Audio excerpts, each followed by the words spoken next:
के वशीभूत हो आत्मबोध से रहित हुए। कषायवश नर क्या नहीं करता, कषायवश नर क्या नहीं करता, पाप पंक में पतित हुए, पाप पंक में पतित हुए। बहुत बढ़िया बात कही। मोह भूत के वशीभूत हो आत्मबोध से रहित हुए। मोहेन संवृतम ज्ञानम स्वभावम लभते नहीं। जैसे कोई व्यक्ति शराब को पी ले तो शराब पीने के बाद में शराब पीने वाले की स्थिति क्या बनती, ख्याल ही नहीं आता कुछ। आंखें खुलती भी हैं और बंद भी होती हैं, खोलना भी चाहता है लेकिन नशे में बंद होती हैं, कभी कभी खुल जाती हैं, कभी कभी बंद रहती हैं। अंदर अंदर लहर चलती रहती है, लहर चलती रहती है, अंदर अंदर लहर चलती रहती है। एक पैर कहीं पड़ता है, दूसरा पैर कहीं पड़ता है, एक पैर कहीं पड़ता, दूसरा पैर कहीं पड़ता। कोई दिख जाए तो उससे बात करने लगे, कोई ना भी दिखे तो भी बात करने लगे। वो बात कर रहा है, दूसरा सोचे किससे बात कर रहा है, वहां कोई है ही नहीं और वो बात करने में लगा है। कभी नाचता है, कभी हंसता है, कभी रोने लगता है, कभी बड़बड़ाने लगता है, कभी किसी को मारने को दौड़ता है, कभी किसी को प्यार पुचकार करने लगता है। मतलब एक शराबी शराब पीने के बाद शराब के प्रभाव में आकर के कितने प्रकार की चेष्टाएं करता है, उसे कुछ ख्याल नहीं। ये सब नशे में है, होश हवास नहीं। नशा उतरने के बाद उससे पूछो तुमने मेरे को क्यों गाली दी थी, हाथ जोड़ने लगता, मैंने तुमको गाली दी, मैं तुमको गाली क्यों दूंगा, तुम उस समय झगड़ने को तैयार हो रहे थे, नहीं मुझे तो कुछ पता नहीं है। बेसुध कहीं पड़ा रहता है,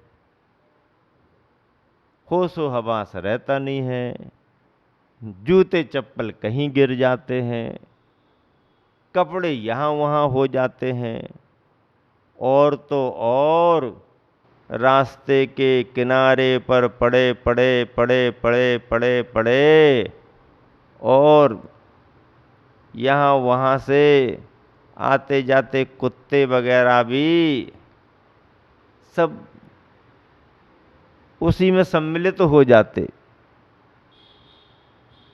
क्या क्या स्थितियां नहीं बन जाती हैं, ये तो उन्हें मालूम होता है जिन्होंने नशा नहीं किया,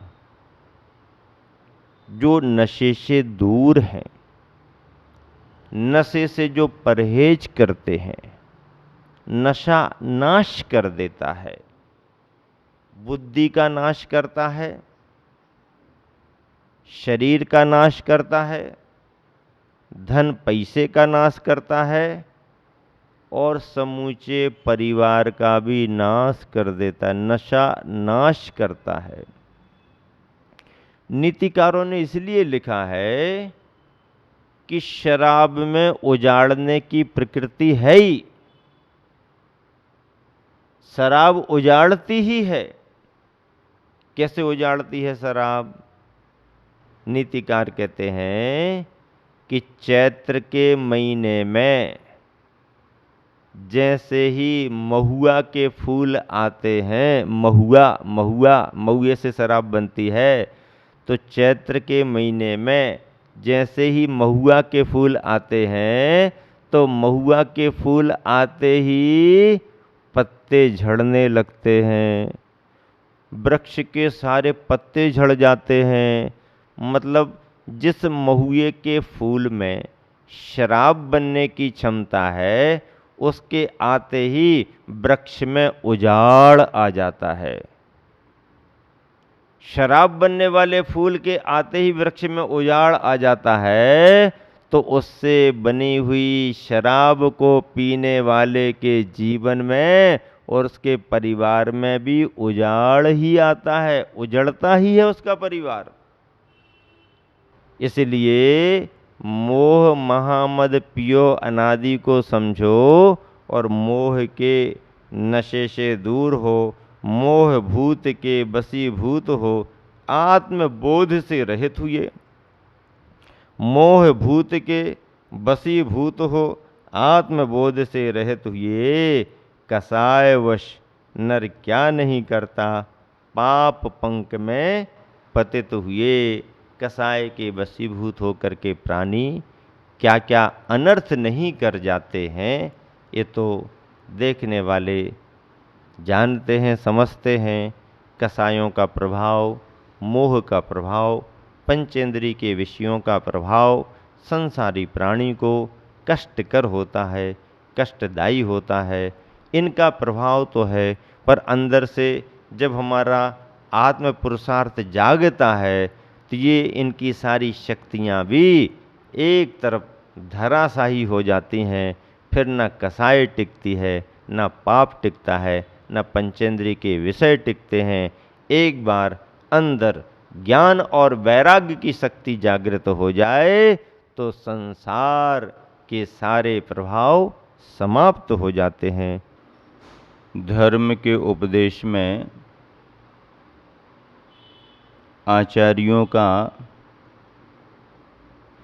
निरंतर करुणा भाव ही देखा जाता है।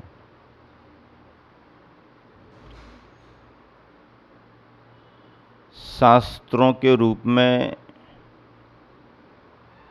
जो भी आचार्यों ने तत्व का, धर्म का उपदेश निबद्ध किया है,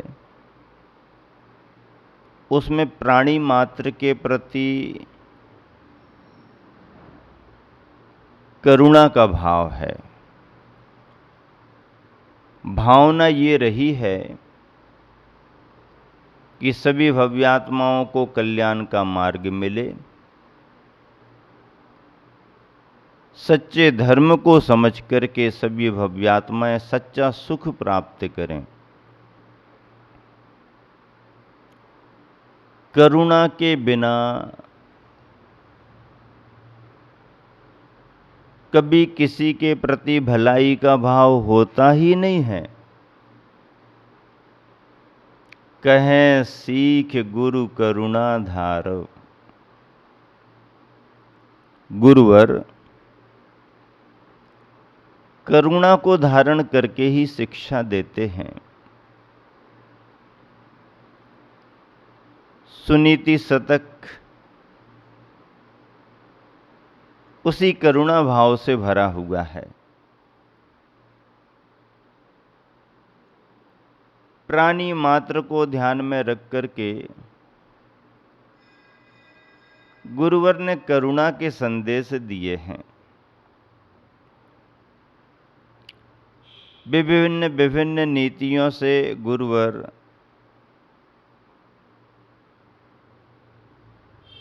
लोक रीतियां प्रकट कर रहे हैं।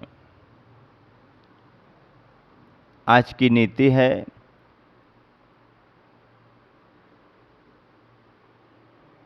कौए का उदाहरण लेकर के बात की जा रही है।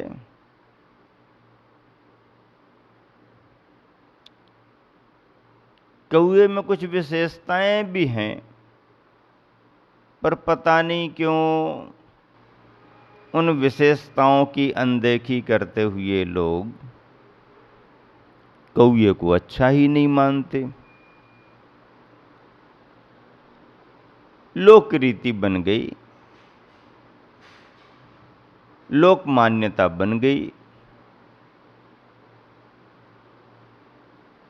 हम बच्चे छोटे छोटे थे तो ऐसी चर्चा गांव में करते थे लोग और हम लोग सुनते थे, कौआ और चिड़िया, कौआ और चिड़िया, कौआ और चिड़िया। तो लोक चर्चा में ये बात आती थी, चिड़िया अच्छी है, कौआ अच्छा नहीं है, चिड़िया अच्छी है, कौआ अच्छा नहीं है। उनकी प्रकृति को लेकर के, उनके स्वभावों को लेकर के तो अंतर देखा जाता है, लेकिन कुछ अच्छाइयाँ भी तो होती हैं। देखो, ऐसा कोई प्राणी नहीं है कि जिसमें अच्छाइयाँ हो, बुराई जरा सी भी ना हो। ऐसा भी कोई प्राणी मिलना मुश्किल ही रहेगा कि जिसमें बुराइयाँ ही हो, अच्छाइयाँ बिल्कुल भी ना हो। अच्छाइयों की अधिकता किसी में हो सकती है, बुराइयों की अधिकता भी किसी में हो सकती है, पर अधिक अच्छाइयों के साथ कुछ बुराई भी रहती हैं और अधिक बुराइयों के साथ कुछ अच्छाइयाँ भी अंदर छिपी हुई रहती हैं। पर मान्यता किसकी किसके प्रति कैसी बन जाए, कुछ कहा नहीं जा सकता। और इसी संदर्भ में कौए को लेकर के चर्चा इस नीति में आई।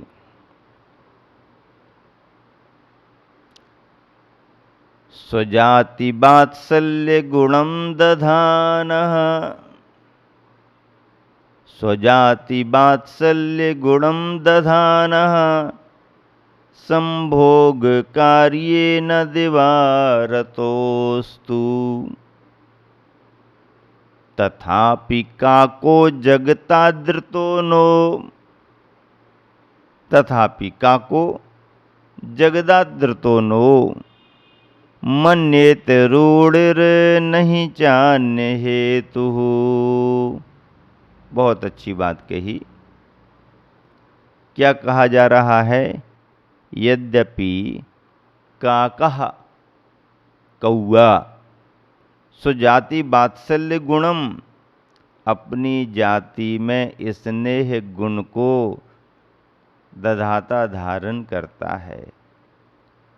यद्यपि कौआ अपनी जाति में स्नेह गुण को धारण करता है।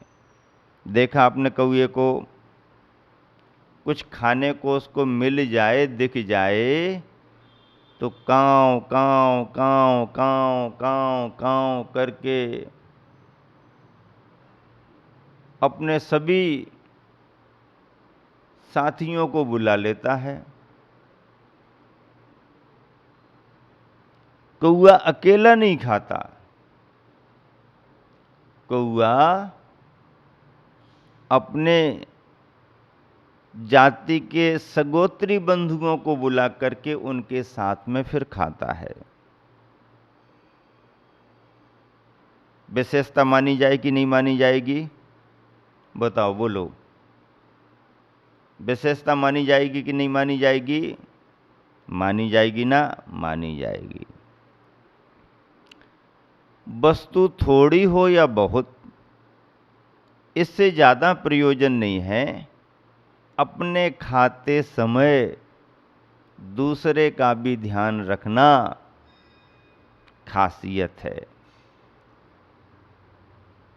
कौए में ये गुण है, पर कौए के इस गुण को हम केवल इस रूप में ही देख पाते हैं कि वो बुलाता तो है, लेकिन कौओं कौओं को ही बुलाता है। दूसरा कोई आ जाए तो फिर नहीं जमता।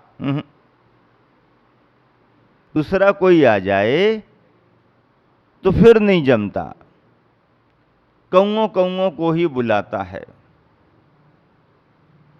लेकिन उसके बारे में विचार करो,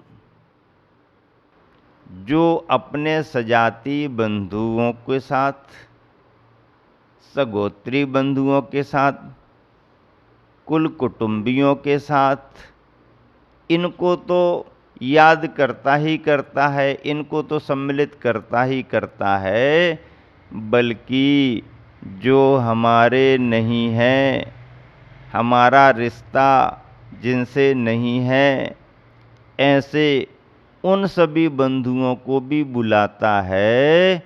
उसकी तो बात कहना ही क्या है, उसका तो कहना ही क्या है।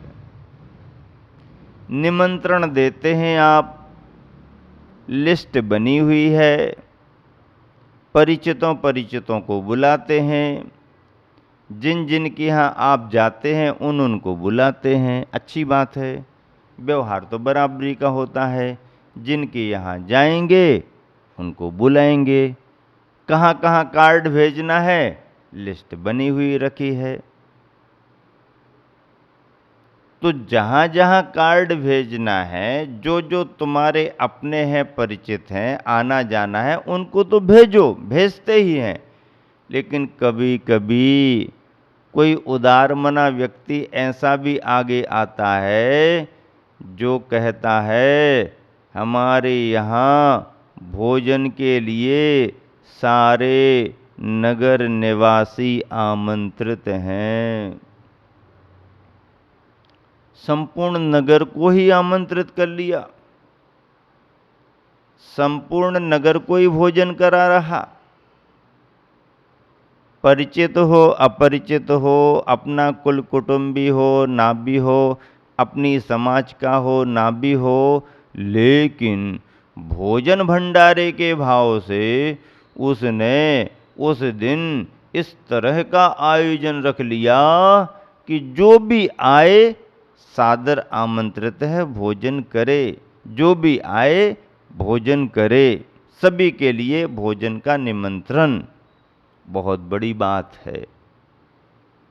निमंत्रण देते हैं तो हम लोग कभी कभी ऐसा कहते हैं आप आएं, अपने साथ अपनों को और साथ में लाएं।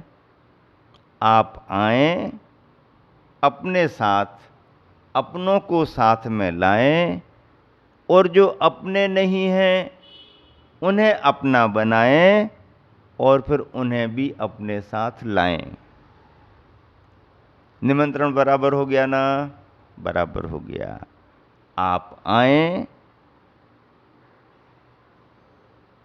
अपने साथ अपनों को भी लाएं, और जो अपने नहीं हैं उन्हें भी अपना बनाएं, और फिर उन्हें अपने साथ लाएं।